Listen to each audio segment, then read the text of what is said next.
Is of doing business റിഫോംസിൻ്റെ മാനദണ്ഡം അനുസരിച്ചാണ് നമ്മൾ ഈ ക്ലെയിം ചെയ്തിരിക്കുന്നത്. അത് വേൾഡ് ബാങ്കിൻ്റെ ക്ലെയിം ആ അർത്ഥത്തിലല്ല, അത് 2021 അവസാനിച്ചതാണ് എന്നുള്ളത് യാഥാർത്ഥ്യവുമാണ്. അതിനെ രണ്ടും കൂടി മിക്സ് ചെയ്തപ്പോഴാണ് ഈ കൺഫ്യൂഷൻ ഉണ്ടായത്. ശരി, മറ്റൊരു പ്രധാനപ്പെട്ട ആരോപണം പ്രതിപക്ഷ നേതാവ് ഉന്നയിച്ചു. കൺഫ്യൂഷനെ തുടരേണ്ടതില്ല.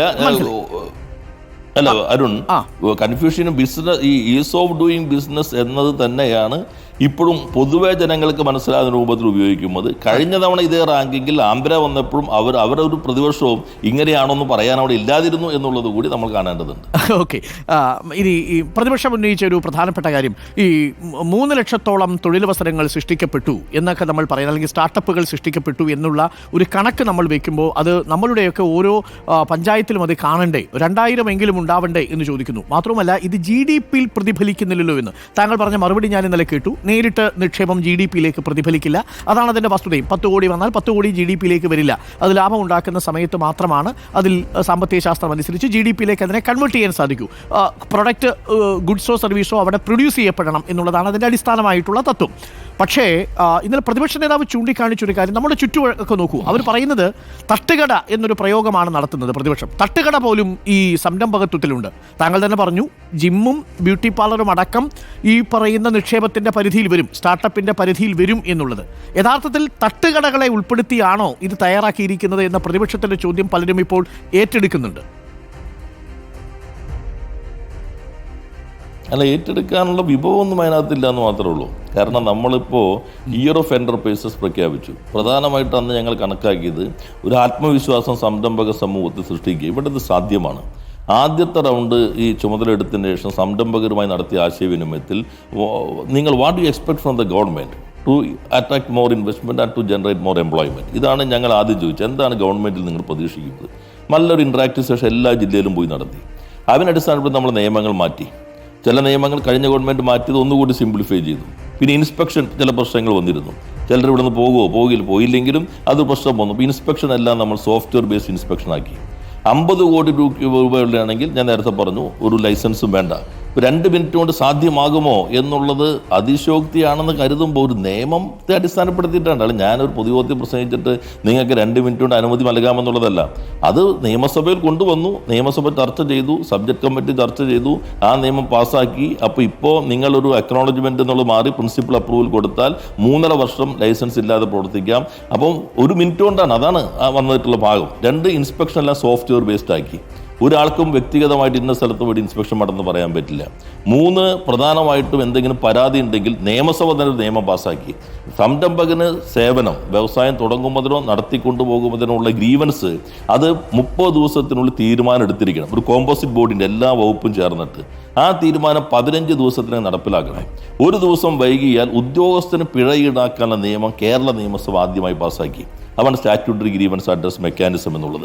അപ്പോൾ ഇങ്ങനെയുള്ള മാറ്റങ്ങൾക്ക് ശേഷമാണ് ഞങ്ങൾ ഈ ക്യാമ്പയിൻ, ഞങ്ങളുടെ ഉദ്യോഗസ്ഥരെല്ലാം IIM കാലിക്കറ്റിലേക്ക് വിട്ടു, ട്രെയിനിങ് നടത്തി. അഹമ്മദാബാദ് എൻ്റർപ്രണർഷിപ്പ് ഇതിലേക്ക് പോയി.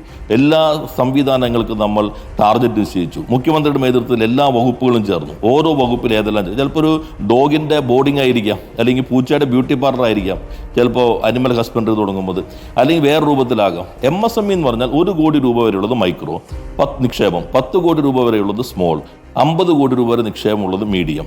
ഇതിൽ വരുന്നത് മാനുഫാക്ചറിങ്, സർവീസ്, ട്രേഡ്. സർവീസ് എന്ന് പറഞ്ഞു കഴിഞ്ഞാൽ മെഷീനറി ഉപയോഗിക്കുന്ന സർവീസുകളെല്ലാം. ട്രേഡ് എന്ന് പറഞ്ഞാൽ വ്യാപാര സ്ഥാപനങ്ങൾ, അത് പെട്ടിക്കടയാകാം, വണ്ടിക്കടയാകാം, അല്ലെങ്കിൽ മറ്റ് മെഡിക്കൽ സ്റ്റോർ, ഇതെല്ലാം തന്നെ മെഷീനറി ഇല്ലാത്തെല്ലാം ട്രേഡായിട്ട് വരും.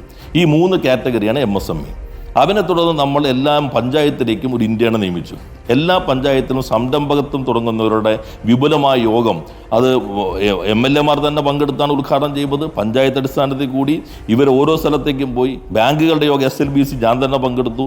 SLBC യോഗത്തിന്റെ അടിസ്ഥാനത്തിൽ ബാങ്കുകൾ വായ്പാ മേള സംഘടിപ്പിച്ചു. അങ്ങനെ ഒരു പ്രവർത്തനമാകെ നടന്നു. അതിൻ്റെ ഭാഗമായി 7 മാസം കൊണ്ട് നമ്മൾ 1 ലക്ഷത്തിലേക്ക് എത്തി. അപ്പോൾ ലക്ഷണമൊത്ത കള്ളമാണോ എന്ന പ്രശ്നം വന്നു.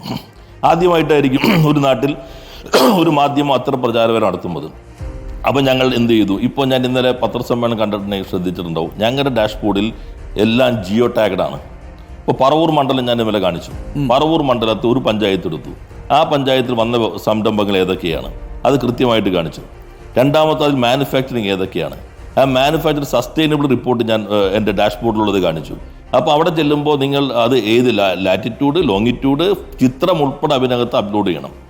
ഇത് കൂടാതെ GST എല്ലാവരും GST അടയ്ക്കാൻ അറിയണമെന്ന് പോലും ഉണ്ടാവില്ല. അതുകൊണ്ട് നമ്മൾ എന്ത് ചെയ്തു, ICAA ചാർട്ടേഡ് അക്കൗണ്ട്സിൻ്റെ അഖിലേന്ത്യാ സംഘടനയുമായി ചേർന്നു. എല്ലാ മാസവും 2ാമത്തെ ശനിയാഴ്ച ജില്ലകളിൽ അവരുടെ ഫ്രീ ഹെൽപ്പ് ഡെസ്ക് എങ്ങനെ GST റിട്ടേൺ തയ്യാറാക്കാം, എങ്ങനെയാണ്, അതുപോലെ MSMEകൾക്കെല്ലാം നമ്മൾ ഇൻഷുറൻസ് പകുതി പ്രീമിയം ഗവൺമെൻറ് അടയ്ക്കും, ഇൻഷുറൻസ് സ്കീം ഉണ്ടാക്കി. എല്ലാ ജില്ലയിലും MSME ക്ലിനിക്ക് തുടങ്ങി. എന്തെങ്കിലും പ്രശ്നമുണ്ടോ ക്ലിനിക്കിൽ പോകാം, സൗജന്യമായിട്ട് നിങ്ങൾക്ക് സേവനം തേടാം. ഇതിൻ്റെ ഭാഗമായി വന്നതാണ്. അപ്പോൾ ഓരോന്നും ഇപ്പോൾ നമ്മൾ ജിയോ ടാഗഡാണ്. അതുകൊണ്ടാണ് IIM ഇൻഡോർ ലോകോത്തര ഒരു സ്ഥാപനമാണല്ലോ, അതിൻ്റെ ഡയറക്ടറും പ്രൊഫസറും ചേർന്ന് ഇതിനെ സംബന്ധിച്ചുള്ള സക്സസ് സ്റ്റോറി തയ്യാറാക്കി. അതിൻ്റെ ഞങ്ങൾ കണ്ടതിനപ്പുറത്തേക്കുള്ള മാറ്റം, ഞങ്ങളിപ്പോൾ സാമ്പത്തികം ഒക്കെ കാണും, സാമൂഹ്യമായി എങ്ങനെ മാറ്റം, മെൻ്റൽ ഹെൽത്തിൽ എങ്ങനെ മാറ്റം, കളക്റ്റീവായിട്ടുള്ള ചിന്തയിൽ എങ്ങനെ മാറ്റം, ഇതെല്ലാം തന്നെ IIMൻ്റെ സ്റ്റഡി. യഥാർത്ഥത്തിൽ നമ്മുടെ മാധ്യമങ്ങൾ കുറച്ച് ചർച്ച ചെയ്യേണ്ടതാണ്. ഇതെല്ലാം ഒരു റിയാലിറ്റിയാണ്. പക്ഷേ ഇത് പ്രതിപക്ഷം, മാധ്യമങ്ങൾ സ്വാഭാവികമായും അത് കാണേണ്ടതാണ്. അതോടൊപ്പം ഈ പ്രതിപക്ഷം ഇത് കാണുന്നില്ല. ഇപ്പോൾ പറവൂർ മണ്ഡലത്തിലുള്ള വികസനത്തെക്കുറിച്ച് താങ്കൾ ജിയോ ടാഗ് ചെയ്ത് പ്രദർശിപ്പിച്ചാണോ പ്രതിപക്ഷ നേതാവ് കാണേണ്ടതെന്നൊരു ചോദ്യം പ്രധാനപ്പെട്ടതാണല്ലോ. പക്ഷെ അവർ ചോദിക്കുന്നത് നമ്മളുടെ പഞ്ചായത്തിലെങ്കിൽ ഞങ്ങളത് കാണുന്നില്ല, ഒരു പഞ്ചായത്തിൽ 2000 സംരംഭങ്ങളെങ്കിലും വരേണ്ടതല്ലേ എന്ന് ചോദിക്കുമ്പോൾ ഒന്നുകിൽ അവർ ഈ സംരംഭങ്ങളെക്കുറിച്ച് അറിഞ്ഞില്ല, അതിന് വേണ്ടത്ര പ്രചരണം ലഭിച്ചിട്ടില്ല, അതല്ലെങ്കിൽ ഈ പറയുന്ന ജിയോ ടാഗ് സംവിധാനത്തെക്കുറിച്ച് അവർക്ക് ധാരണയില്ല. അങ്ങനെയാണോ മനസ്സിലാക്കേണ്ടത്? അല്ല, ധാരണക്കുറവൊന്നും ആകണമെന്നില്ല. കാരണം അവരല്ലേ ഇത് പലയിടത്തും ഉദ്ഘാടനം ചെയ്യുന്നത്. ഞങ്ങൾ വയ്ക്കുന്നതിനേക്കാൾ ആവേശത്തോടു കൂടി സംരംഭകത്തെ കൊണ്ടുവരുന്നതിന് വേണ്ടി അവരവരുടെ മണ്ഡലത്തിൽ അതിവിപുലമായ സംരംഭകരെ വിളിച്ചുകൂട്ടി വലിയ ഫുൾ ഡേ പരിപാടി നമ്മളൊക്കെ മലയോരങ്ങളിൽ വരെ പോയിട്ടുണ്ട്. ഇപ്പോൾ ഇരിക്കൂർ ഞാൻ അവിടെ പോയിട്ടുണ്ട്, പെരിന്തൽമണ്ണ പോയിട്ടുണ്ട്, അതുപോലെ ഇപ്പം ഞങ്ങളുടെ കല്യാശ്ശേരി, പല മണ്ഡലങ്ങളിലും അത്തരത്തിലുള്ള പരിപാടികൾ UDF MLA തന്നെ സംരംഭകർ നന്നായി നടക്കുന്നുണ്ട്. ഇനിയിപ്പോൾ ഞാൻ എന്ത് ചെയ്യുന്നു, ഞങ്ങൾ ചരിത്രത്തിൽ ആദ്യമായി ഇപ്പോൾ സംരംഭക സഭ എല്ലാ പഞ്ചായത്തിലും നടന്നുകൊണ്ടിരിക്കുകയാണ്.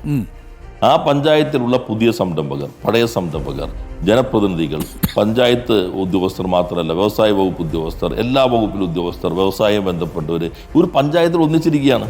അതിപ്പോൾ അവസാനിക്കാറായി. അതിലെല്ലാം അവർക്ക് വേണ്ടി ചോദിക്കാം, ഏതൊക്കെയാണ് ഇത്, ഈ സംരംഭമാണോ അതാ സംരംഭമാണോ, കൃത്യമായിട്ട് ചോദിക്കാം. പിന്നെ ഈ ഉദ്യം രജിസ്ട്രേഷൻ വന്നു, ട്രേഡ് വന്ന് മാറിക്കുന്നത്, അങ്ങനെയല്ല, ഓരോ വർഷവും ഇത് പരിശോധിച്ച് പോകുന്നുണ്ട്.